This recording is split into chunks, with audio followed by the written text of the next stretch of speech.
ጤናና ሰላም ይስጥልን። ይህ ባና 24 ነው። በ24 ሰዓታት ውስጥ ከነበሩ ፍጻሜዎች የዜና ክፍላችን የመረጣቸው ዘገባዎችን ወደ እናንተ እናደርሳለን። አብራችሁ እንድትቆዩ እየጋበዝ በቅድሚያ ርዕሰ ጉዳዮችን እናሰማችሁ።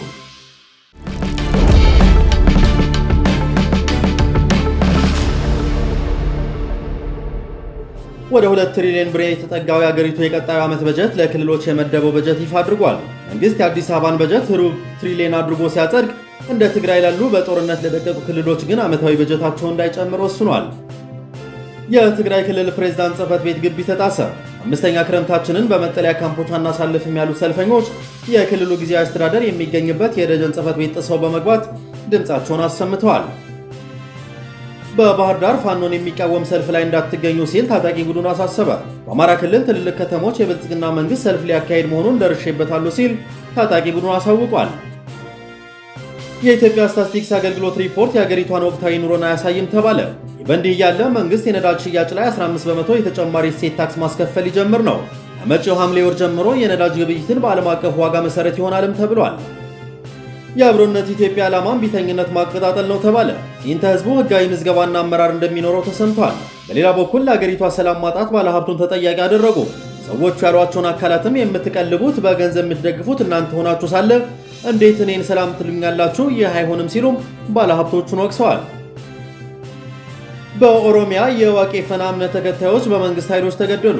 የእምነቱ ህብረት 6 የእምነት ተከታዮች መገደላቸውን አሳውቋል። የሱዳን ፖሊስ ተቃውሞ ለመበተን አስለቃሽ ጭስ መጠቀሙ ተነግሯል። ባናን ሰብስክራይብ በማድረግ ቤተሰብ ይሁኑን። የደወል ምልክቷን በመጫንም አዳዲስ መረጃዎቻችንን እንዲደርሷችሁ አድርጉ። አስተያየት በመጻፊያ ሳጥንም ሴኮንዶች መድበው የተሰማችሁን አጋሩን። ስለምትመርጡ እናመሰግናለን።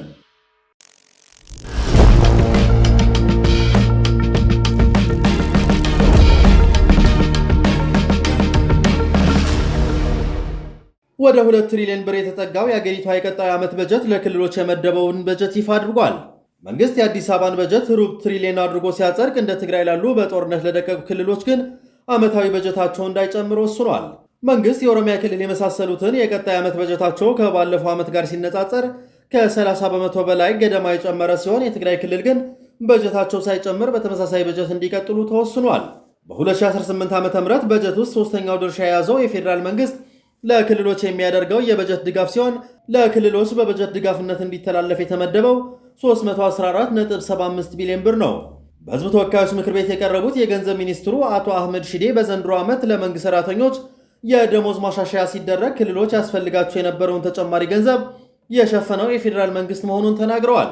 ለክልሎች የሚሰጠው የበጀት ድጋፍ የተዘጋጀው ክልሎች በደሞዝ ማሻሻያ ምክንያት ያስፈልጋቸው ተጨማሪ ወጪ ተሰልቶ ባለፈው ዓመት የተመደበላቸው በጀት ተደምሮ እንዲሁም መነሻ ተወስዶ ነው ተብሏል። በዚህ የድጋፍ በጀት ድልድል ውስጥ ከፍተኛውን የገንዘብ መጠን የሚያገኘው የኦሮሚያ ክልል 108.46 ቢሊዮን ብር ተመድቦለታል። ክልሉ ለቀጣዩ ዓመት የተያዘለት የፌዴራል መንግስት ድጋፍ ዘንድሮ ካገኘው ገንዘብ በ33.61 ቢሊዮን ብር ያደገ ነው። ኦሮሚያ ክልል ያገኘው ጭማሬ በሶስተኛ ደረጃ የተቀመጠው የሶማሌ ክልል ለቀጣዩ ዓመት ከተመደበለት 31.41 ቢሊዮን ብር ይበልጣል። በሁለተኛ ደረጃ የተቀመጠው አማራ ክልል ለቀጣዩ ዓመት የተመደበለት የድጋፍ በጀት ከዘንድሮ የ21 ቢሊዮን ብር ጭማሪ አለው። ክልሉ በ2018 ከፌዴራል መንግስት የሚያገኘው የበጀት ድጋፍ 67.98 ቢሊዮን ብር ነው። በአራተኛ ደረጃ ከፍተኛ ድጋፍ የተመደበለት ደቡብ ኢትዮጵያ ክልል 22 ቢሊዮን ብር ያገኛል። በጦርነት የወደመው የትግራይ ክልል ደግሞ 18.97 ቢሊዮን ብር ብቻ ተመድቦለታል። የበጀት በዘንድሮው ጋር ሲወዳደር ያለው ልዩነት የ4 ቢሊዮን ብር ብቻ ነው። በክልሉ ውዝፍ ከ17 ወራት በላይ ያልተከፈሉ የወርሃዊ ደሞዝተኛ ቅጥረኞች፣ የደቀቀ ኢኮኖሚ፣ በጦርነት ስራ ያጣ ወጣት፣ በአጠቃላይ በማህበራዊና ኢኮኖሚያዊ ውስጥ የደቀቀው ክልል በጀቱ እንዳይጨምር ተደርጓል። የፌዴራሉ መንግስት እስካሁን የክልሉን ያለፉት ዓመታት በጀት ማካካስ ያልቻለ ሲሆን በጦርነት ያወደመበትን ካሳ እንዲከፍል የተጠየቀውን 20 ቢሊዮን ብር እስካሁን መክፈል አልቻለም። በአንጻሩ የአዲስ አበባ ከተማ አስተዳደር የበጀቱ ግዝፈት ከክልሎቹ ጋር እንዳይመደብ ሆኗል። የ2017 የአዲስ አበባ በጀት 5.4 ቢሊዮን ብር የነበረ ሲሆን ዓመታዊ በጀቱ በከፍተኛ መጠን እያደገ በመምጣቱ ተብሎ ለ2018 የተመደበለት በጀት ከክልሎች ጋር እንዳይስተካከል አድርጎታል። ይህም የአዲስ አበባ አስተዳደር በ2018 በጀቱ ሩብ ትሪሊዮን እንዲሆን ተወስኗል። አስተዳደሩ ባለፈው ሚያዝያ ያጸደቀው ተጨማሪ ገንዘብ ጨምሮ ዘንድሮ አጠቃላይ በጀቱ 241.8 ቢሊዮን ብር ደርሷል። የከተማ አስተዳደሩ ባለፉት ዓመታት የበጀት እቅዱን ሲያጸድቅ በሚዘረዝራቸው የገቢ ምንጮች ውስጥ ከሌሎች ክልሎች በተለየ ከፌዴራል መንግስት የሚመደብለትን የድጋፍ ገንዘብ አላካተተም። የአዲስ አበባ አስተዳደር ብቻ ሳይሆን ብልጽግና እንደ መንግስት ትኩረቱን በመዲናዋ ላይ ብቻ አድርጎ እየሰራበት ባለበት ወቅት በጀቷም ከአጠቃላይ የሀገሪቱ ዓመታዊ በጀት ከፍተኛው ድርሻ እንዲወስድ አድርጓል።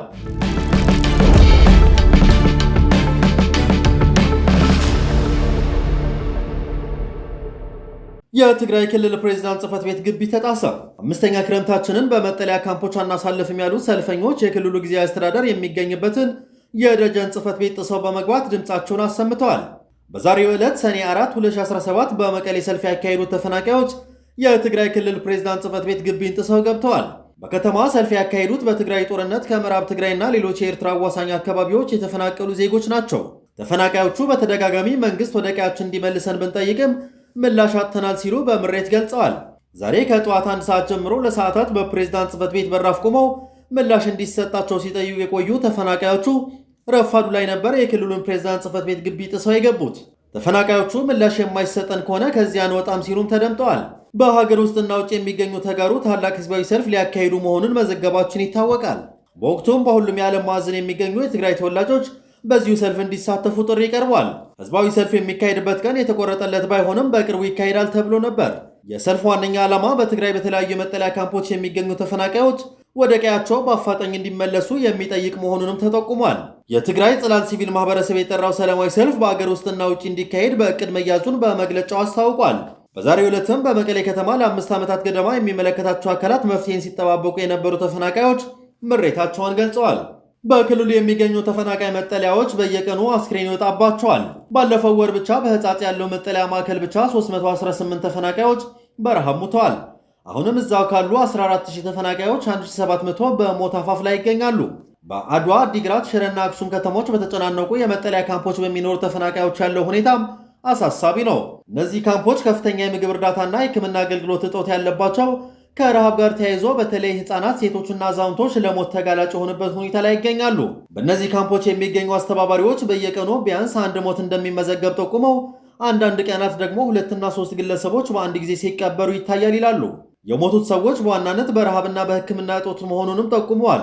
በአድዋ ከተማ ባለፈው ዓመት ብቻ 158 ተፈናቃዮች መሞታቸውን የተዘገበ ሲሆን የሟቾች ቁጥር ከዕለት ወደ ዕለት እየጨመረ መጥቷል። 1 ሚሊዮን የሚጠጉ በክልሉ 99 መጠለያ ማዕከላት በሚገኙ ተፈናቃዮች ላይ ከፍተኛ የምግብ እጥረት፣ የሕክምና አገልግሎት አቅርቦት ውስንነትና በቂ ሰብአዊ እርዳታ እንዳይቀርብና ለከፋ ችግሮች እንዲዳረጉ የበኩሉን አስተዋጽኦ አድርጓል።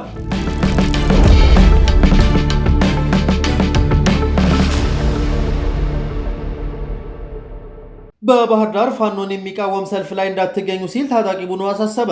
በአማራ ክልል ትልልቅ ከተሞች የብልጽግና መንግስት ሰልፍ ሊያካሄድ መሆኑን ደርሼበታለሁ ሲል ታጣቂ ቡድኑ አሳውቋል። ሰልፉ ፋኖን የሚቃወም መሆኑን የጠቆመ ሲሆን በከተሞች የሚገኘውን ህዝብ በማስገደድና በማስፈራራት ወደ አደባባይ ለማስወጣት እየተዘጋጀ ነው ሲል መንግስትን ከሷል። በዚህም ሐሙስ ሰኔ 5 ቀን 2017 በባህር ዳር ከተማ የሚገኙ የህብረተሰብ ክፍሎች በማሰባሰብ ሰልፉን ለማካሄድ ቅድመ ዝግጅቱ ማለቁን ቡድኑ በመግለጫው አሳውቋል። ሰልፉ ላይ ታንክን ጨምሮ ከባድና ቀላል የጦር መሳሪያ የታጠቁ የመንግስት ኃይሎች ተዘጋጅቷል የተባለ ሲሆን ይህም ሰልፉ ላይ ሊደርስ የሚችለው የትኛውም ጥቃት ፋኖ ሰነዘረው ለማለት የታቀደ መሆኑን ደርሼበታለሁ ሲል ነው መግለጫው ያስነበበው። በመሆኑም ሐሙስ ሰኔ 5 ቀን 2017 ዓ.ም በባህር ዳር ከተማ በሚደረገው ሰልፍ ላይ እንዳትገኙ ሲል ቡድኑ አስጠንቅቋል።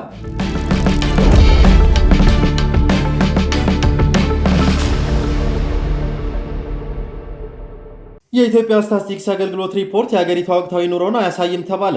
ግሽበትን በተመለከተ አገልግሎቱ የሚያወጣው ሪፖርት ካለው የኑሮ ውድነት ጋር የማይጣጣም ስለሆነ በአግባቡ እንዲታይ የምክር ቤት አባል ጠይቀዋል። የገንዘብ ሚኒስትር በበኩሉ የተቋሙ መረጃ ታማኝ ነው ብሏል። የኢዜማ አባል የሆኑት አብርሃም በርታ ህዝቡ በኑሮ ውድነቱ እየተቸገረ እንደሆነ ተናግረው በተለይ የኢትዮጵያ ስታትስቲክስ አገልግሎት የሚያወጣው መረጃ በደንብ ቢታይ ሲሉ ጠይቀዋል። ተቋሙን የሚከታተለው ቋሚ ኮሚቴ ቢያዩ ሲሉ የጠቆሙት የምክር ቤቱ አባሉ ምክንያቱም መሬት ላይ ያለውን መረጃ እንዴት እየወሰደው ነው የሚለውን ማወቅ አስፈላጊ በመሆኑ ነው ብለዋል። የምግብ ዘይት በዓመት ውስጥ ብቻ በ600 ብር ነው የጨመረው ሲሉ የተናገሩት የምክር ቤቱ አባሉ የጤፍንም ዋጋ እናውቃለን ሲሉ አስረድተዋል። አጠቃላይ በዕለት ተዕለት የምንጠቀማቸው ለኑሯችን የሚያስፈልጉ ሸቀጦች ያሉበትን ሁኔታ ህዝቡ ያውቃቸዋል፣ እኛም እናውቀዋለን ብለዋል። ስለዚህ በምን አይነት ሁኔታ ነው የኑሮ ግሽበቱ ቀንሶ በ2014 ዓ.ም የነበረ የዋጋ ንረት ከ34 ከመቶ ወደ 14 ከመቶ ወረደ ሊባል የሚችለው ሲሉ ጠይቀዋል። የገንዘብ ሚኒስትሩ አቶ አህመድ ሺዴ በበኩላቸው በየትኛውም የኢኮኖሚ መመዘኛ የዋጋ ንረት እድገት ምጣኔው እየቀነሰ ነው የሚገኘው ብለዋል። አገልግሎቱም ከፍተኛ አቅም ያለው በመሆኑ የሚኒስትሩ መረጃው ተአማኒ ነው ሲሉ ሞግተዋል። የዚህ ዋጋ ንረት መረጃ የተናጠል ሳይሆን የአጠቃላይ እንደሆነ የጠቆሙት አቶ አህመድ ሽዴ በእያንዳንዱ ቀን የአንድ ግብአት ዋጋ ሳይሆን የምግብ ነክም ምግብ ነክ ያልሆኑም የአጠቃላይ የሁሉም ድምር ነው ብለዋል። በዚህም አጠቃላይ የዋጋ ግሽበት እድገት ሂደቱ በሁሉም የኢኮኖሚ መመዘኛ እየቀነሰ ለመሆኑ አፋችንን ሞልተን መናገር እንችላለን ብለዋል። መንግስት የኑሮ ውድነትና የዋጋ ግሽበት የለም ቢልም በየቀኑ ኑሮ ከብዷቸው ልጆቻቸውን መንገድ ላይ ጥሎ የሚሄዱ ወላጆች ቁጥር የሚከፈላቸው ወርሃዊ ደሞዝ ወር አላስቆይ ብሏቸው ስራቸውን የሚያቆሙ ቁጥረኞች ግን የኑሮ ውድነቱ መስካሪ ናቸው። ይህ በእንዲህ እያለ መንግስት የነዳጅ ሽያጭ ላይ የ15 በመቶ ተጨማሪ እሴት ታክስ ማስከፈል ሊጀምር ነው። ከመጪው ሐምሌ ወር ጀምሮ የነዳጅ ግብይትን በዓለም አቀፍ ዋጋ መሰረት ይሆናል ተብሎም ይጠበቃል። ላለፉት ወራት ቀስ በቀስ የነዳጅ ድጎማን እያነሳ ያለው መንግስት ሙሉ በሙሉ ድጎማውን ከማቆም ባሻገር ተጨማሪ እሴት ታክስ ሊያስከፍልበት ማቀዱን ተሰምቷል። የፌዴራል መንግስት የ2018 ረቂቅ በጀት እንደሚያሳየው ከነዳጅና የነዳጅ ውጤቶች 15 በመቶ ቫት በማስከፈል ከ3 ቢሊዮን ብር በላይ ለመሰብሰብ አቅዷል። የፌዴራል መንግስት የ2018 የገቢ በጀት በሚል ለፓርላማው የቀረበው ረቂቅ በጀት ከስኳርም 1.9 ቢሊዮን ብር እና ከጨው 337 ሚሊዮን ብር ተጨማሪ እሴት ታክስ ለመሰብሰብ መታቀዱን ያሳያል። ከዚህ ቀደም እንደ ዘይትና ስኳር ያሉ ምርቶች በመንግስት የሚደገሙና ዋጋቸውም ተመጣጣኝ እንዲሆን ከተጨማሪ እሴት ታክስ ነፃ የነበሩ መሆናቸው አይዘነጋም።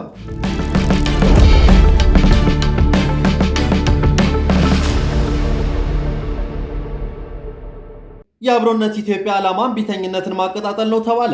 ትዕይንተ ህዝቡ ህጋዊ ምዝገባና አመራር እንደሚኖረውም ተሰምቷል። የአብሮነት ኢትዮጵያ የኮሚቴ ሰብሳቢ አቶ ልደቱ አያሌው በትናንትናው ዕለት አመሻሽ በሰጡት መግለጫ ግንቦት 30 2017 የተካሄደው የህዝብ ትዕይንት ከጠበቅነው በላይ ሲሉ ገልጸውታል። ቀጣይ የኮሚቴው ስራዎች ያብራሩት ፖለቲከኛው እንደ እቅድ ሊሰሩ የተያዙ ስራዎቹም አብራርተዋል። ባለፈው ሳምንት ዕለት ቅዳሜ በኢንተርኔት የተካሄደው ትዕይንት ከ800 ሺህ እስከ 1 ሚሊዮን የሚጠጋ ህዝብ መሳተፉን ነው ሰብሳቢው የተናገሩት። ስብስቡ ድርጅታዊ አቅም እንዲፈጠር አብሮነት ኢትዮጵያን ማደራጀት ነው። ይህም የሚዲያ ተሳትፎ የላቀ እንዲሆን ተጠይቋል። ተመሳሳይ መድረኮች እንደሚቀጥሉ የተገለጸ ሲሆን የተለያዩ የሲቪክ ማህበራትም የሚሳተፉበትና የሚሰባሰቡበት ዕድል ለመፍጠር ይሰራል ተብሏል። በትዕይንተ ህዝቡ ላይ የሚሳተፉ አካላት የትኛውም አይነት አቋም ቢኖሯቸውም ለማካተት ታስቦ የሚዘጋጅ ነው። ይህ ሁሉ አሳታፊ እንቅስቃሴ የመጨረሻ ግቡ አገዛዝ አንቀጥቅጥ የሆነ ሰላማዊ ትግል መጀመር መሆኑን ልደቱ አያሌው ተናግረዋል።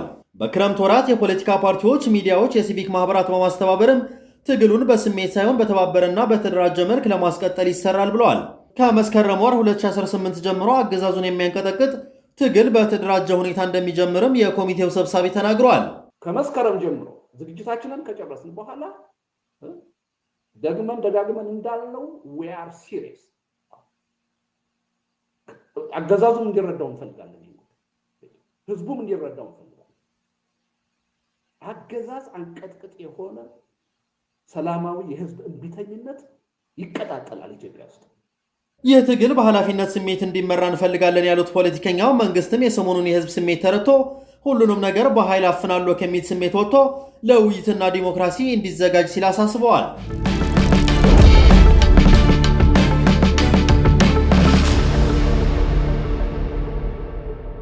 ይህ በእንዲህ እያለ ጠቅላይ ሚኒስትሩ ለአገሪቷ ሰላም ማጣት ባለሀብቱን ተጠያቂ ያደረጉ። በትናንትናው ዕለት አመሻሽ ማክሰኞ 3 2017 ከንግዱ ማህበረሰብ የተወከሉ ባለሀብቶች ያወያዩ አብይ አህመድ የአገሪቷን የሰላም ሁኔታ ተጠይቀዋል። በምላሹም ሰሞኑን ሲካሄድ የነበረው ትዕይንተ ህዝብ በተዘዋዋሪ ያነሱ ሲሆን የአገሪቷ ሰላም ማጣት መንግስት ተጠያቂ አይደለም ሲሉም ኃላፊነት እንደማይወስዱ ተናግረዋል። በአንጻሩ ለሰላም መታወቁ ተጠያቂ የሚሆነው ባለሀብቱ ነው ሲሉ በጭብጨባ ታጅበዋል።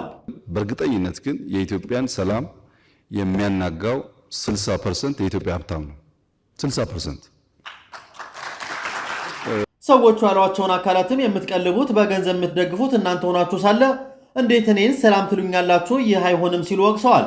ምን ያህሎቻችሁ መሳተፋችሁ አሁን እጄ ላይ መረጃ ስለሌለ በድፍረት መናገር አልችል ያሉት ጠቅላይ ሚኒስትሩ የተሳተፉትን ለይተው ካወቁ ግን እንደሚወቅሱ አሳስበዋል። የገንዘብ ድጋፍ አታድርጉ፣ ምከሩ ሲሉ የተማጸኑም ሲሆን ይምጡ፣ ከመጡ በኋላ ጎበዝ ከሆኑ አብረን ብንሰራ ችግር የለውም ብለዋል።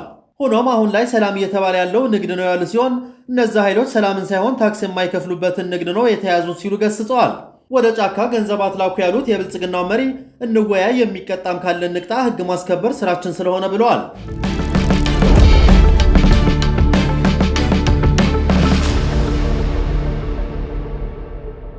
በኦሮሚያ የዋቄ ፈና እምነት ተከታዮች በመንግስት ኃይሎች ተገደሉ። የዋቄ ፈና እምነት ተከታዮች ህብረት 6 የእምነቱ ተከታዮች መገደላቸው አሳውቋል። የእምነቱ ተከታዮች በምስራቅ ሸዋ ዞን ሰዶ ዳጬ ወረዳ ገልመ መልካ ፊንጫ እሁድ ዕለት ስርዓተ አምልኮ ፈጽመው ሲወጡ በመንግስት የጸጥታ ኃይሎች በጅምላ ተገድለዋል ብሏል። በዚህ ሳምንት ባወጣው መግለጫ ስማቸው በዘረዘራቸው የእምነቱ ተከታዮች ላይ ግድያው ተፈጸመ ያለው በወረዳው ላንጋኖ ቀበሌ ልዩ ስሙ ሞጎሮ በተባለ ስፍራ ነው። ጉዳዩ የሚመለከታቸው አካላት ግድያውን አጣርተው በአስቸኳይ ፍትህ እንዲያስገኙንና ወንጀሉን የፈጸሙ አካላትን በሕግ ተጠያቂ እንዲያደርጉ ሲል ጠይቋል።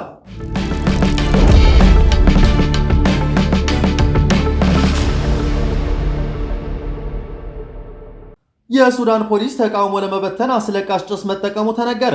በሰሜናዊቷ ዋዲ ሀልፋ ነዋሪዎች አዲስ የኤሌክትሪክ መቆራረጥ በመቃወም ላይ መሆናቸውን የአካባቢው ማህበረሰብ መሪ ተናግረዋል። አክሎም የሱዳን ፖሊስ አስለቃሽ ጭስና የጎማ ጥይቶች በመተኮስ ሰልፉን መበተኑን ተገልጿል። ቀደም ሲል ከኃይል አቅርቦት ነፃ የሆነችው ዋዲ ሀልፋ ከተማ ነዋሪዎች ተቃውሞ ማሰማት የጀመሩት ሰኔ 1 ቀን ነበር።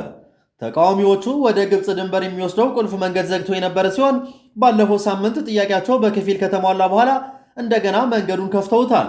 ማክሰኞ የፖሊስ እርምጃው ከኤሌክትሪክ መስሪያ ቤቶች ውጭ ያለውን ስብስብ ለጊዜው በትኗል። ነገር ግን ተቃዋሚዎች በፍጥነት ቁጥራቸው እየጨመረ መምጣቱን የኮሚኒቲው መሪ ለሱዳን ትሪቢዩን ተናግረዋል።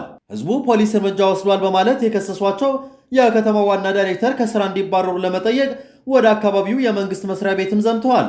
የህብረተሰቡ መሪ እንደተናገሩት ነዋሪዎቹ የመብራት መቆራረጡን ውድቅ የሚያደርጉት በከተማዋ በሚገኙ 10 ሰፈሮች ላይ ያለውን የውሃ እጥረት በመባባሱ ነው። በሰሜናዊ ግዛት ውስጥ የተንሰራፋው የኃይል አቅርቦት እጥረት በሜሮዊ ግድብና በክልሉ በሚገኙ ሌሎች የኃይል ማመንጫ ጣቢያዎች ላይ የፈጣን ድጋፍ ሰጪ ኃይሎች RSF የድሮን ጥቃት ተከትሎ መሆኑን ዘገባው አመላክቷል።